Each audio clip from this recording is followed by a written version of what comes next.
Someone says, just a question, how is it that Asian hair salons can do ethnic hairstyles on this type of hair, but when kinky curly hair comes in the shop, you're clueless? Sis, speak to it. Honestly, I'm getting teary because I walked into salons here, like when I first migrated to Australia, and I walked into a salon and someone said, we don't do that kind of hair. Obviously, they're doing this hair with our invention. So you want our styles, but you don't want to deal with our hair.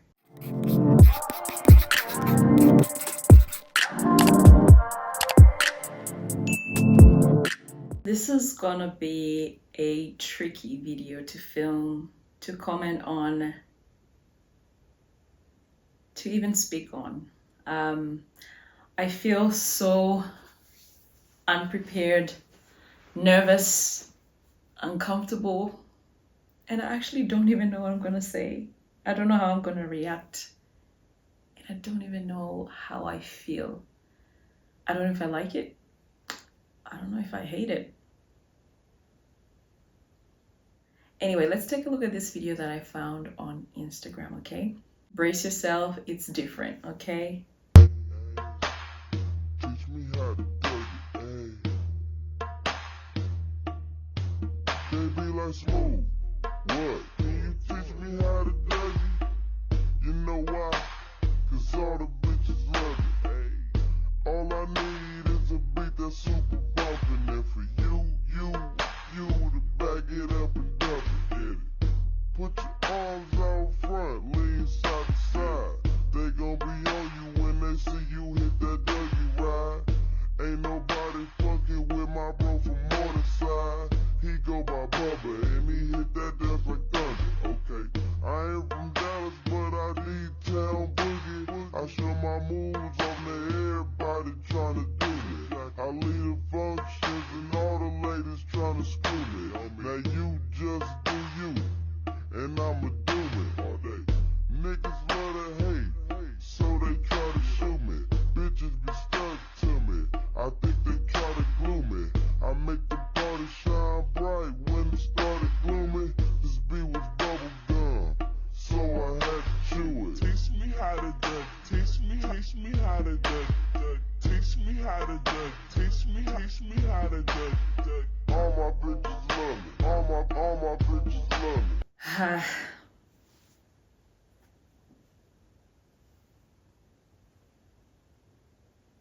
How do I even comment on this? Like,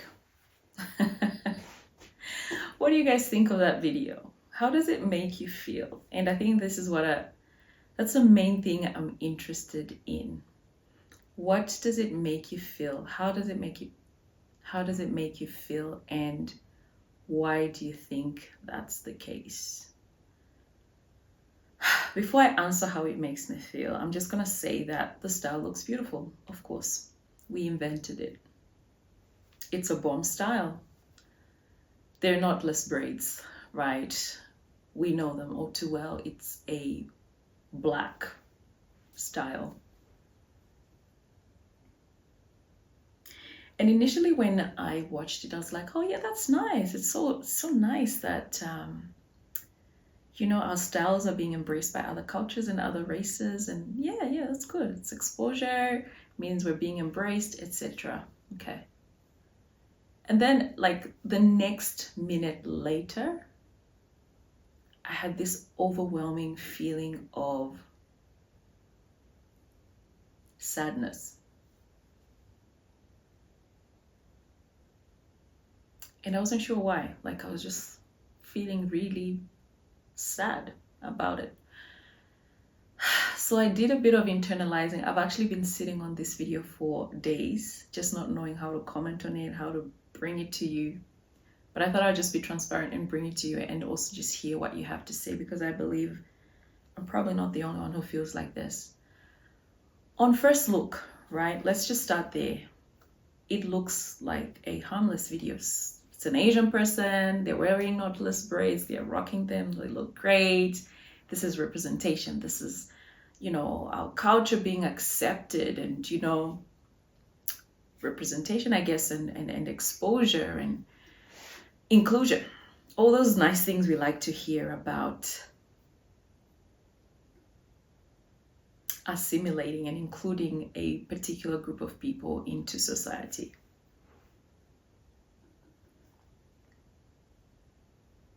And I wish that's what it truly was, and I wish I truly felt like that about it. But I actually realized that it's deeper. It's deeper than that. Last year, 2023, I watched a video by, I think it's Brittany Rose here on YouTube. She was doing a review where she went on Dr. Phil talking about, you know, why other races should not wear black styles. And she was supporting that idea. And I thought to myself, what a ridiculous thought. Why would you even think that? Like, of course they can wear all kinds of hair. We wear styles that look like their hair. We wear straighter hair, we wear wigs, we wear curlier hair, we straighten our hair, we curl our hair, etc. But then as she started to explain why, and I'm not as articulate as she is, she's brilliant at this, and I think she's well read on it. I started to realize that indeed it's actually deeper than first meets the eye, right? I think the reason we can wear other other hairstyles and wear our hair in different ways is because white people, Asian people, and other ethnic groups don't necessarily have the struggle that we have when it comes to or in relation to hair. So they've never been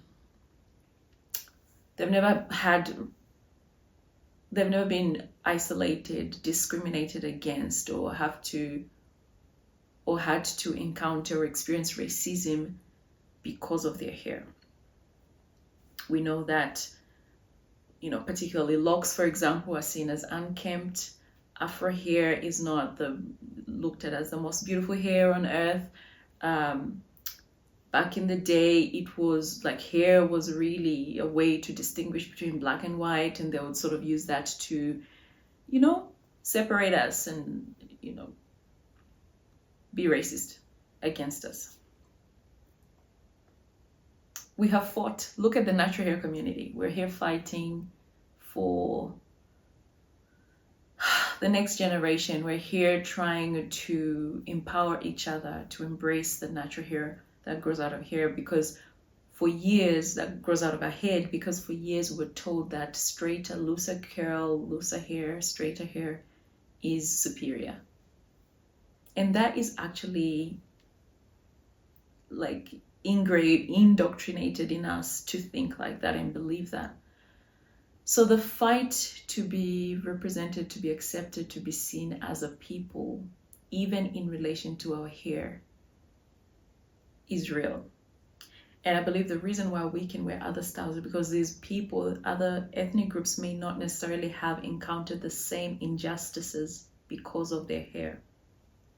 They didn't have to lose their lives because their hair looked a certain way, and oh, sorry, you're black, you're gonna be sold into slavery, you're gonna be that, you're gonna be colonized, you're gonna be this. Like, their hair has not been deemed unkempt or like nappy. People lose their jobs. People have been chased out of school. People feel pressured to straighten their hair, wear weaves, wear their hair in a certain more straighter, more curly type if you work in corporate, because that is what's more acceptable. So they don't have, or they haven't had to encounter such injustices because of their hair.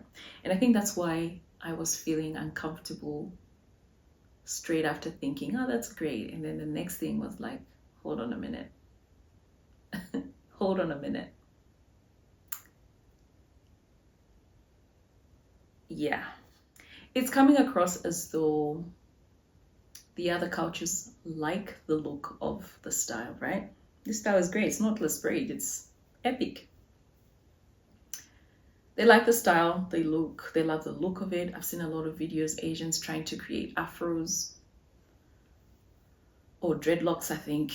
They like the look of it. but they don't necessarily like the people that invented it. It's not like they like us, but they don't necessarily like the people or want the struggle that Afro hair represents. And I have to agree, I think because our hair actually represents a lot of struggle, a lot of trauma, a lot of racism based on the texture of our hair, I think like people of other races shouldn't just wear our hair or our styles. I don't know, I may be wrong. Maybe I need therapy. But yeah, I don't know what you think. And don't get me wrong, like I've got friends of all races. I love my friends of all races. However, I also know that as a general rule of thumb, like Asians and Blacks is not a mixture that you see a lot. And I can say truthfully from my own experience, like there's a lot of Asians that are settling in Zambia, right? The way they treat Zambians,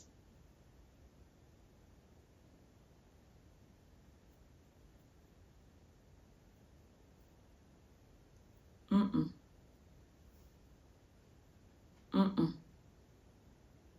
I'm just gonna leave this here because I'm actually a bit conflicted within my spirit about it.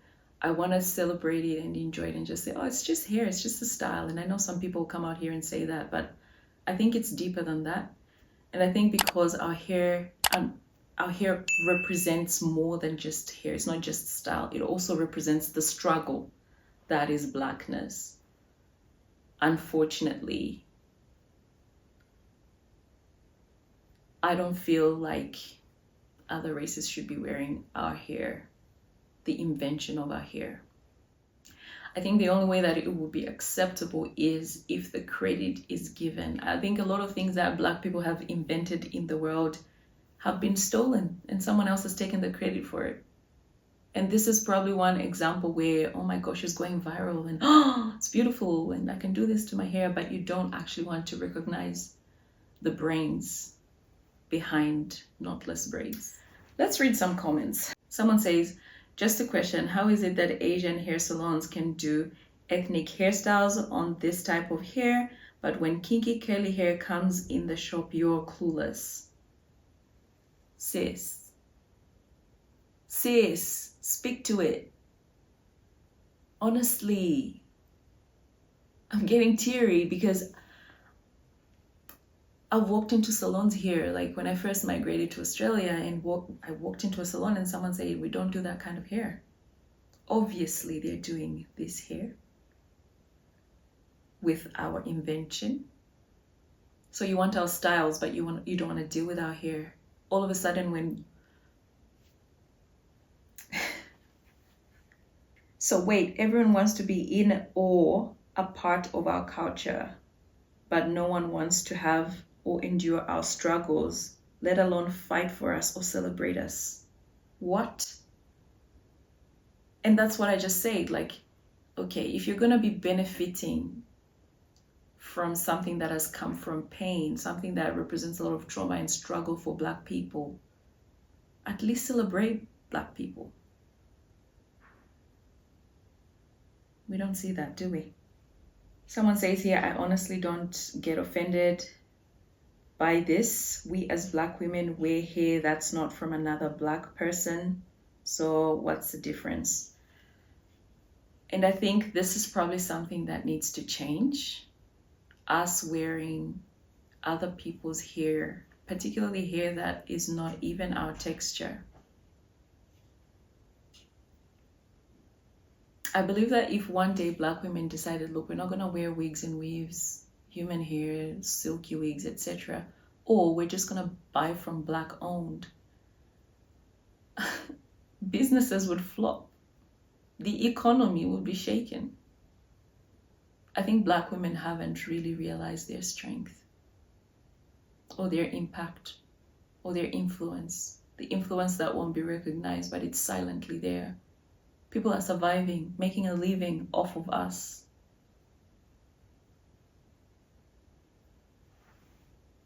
while people still getting harassed and discriminated against for our own styles, it's not just here, I think they meant to say. Now, wait a minute, Chung Lee. Everybody want to be black till it's time to really be black. It amazes me that the majority of other races see black people as the bottom of the barrel, yet they want everything that we've got. Yeah, the comments are obviously, some people think it's all right, some people don't, but I think black, like, obviously the way that we wear human hair that's coming from Asia, hair that does not look like our own hair, the way we wear those styles in that hair is much, much more than they do this kind of thing. So of course, you know, it's fair to argue that if we're gonna wear their hair kind, you know, hair that's coming from them, then they should be able to do some of the things that we do. But I feel like something needs to give. Either we stop, or we get some recognition there, or gets like, people need to stop being discriminated against because of their hair. Like this, yeah, this is something. I feel like this is one of those videos where I just keep going and rambling and having my opinion about it. But let me know how this makes you feel. Are you okay with it? Are you not? Just remain respectful, guys. We are one people. Let's learn to actually cooperate and disagree respectfully. Okay, it's a skill. Just because I don't agree with you or you don't agree with me does not mean we need to be rude. Let's actually do better with this. Okay, I'll see you in the comment section.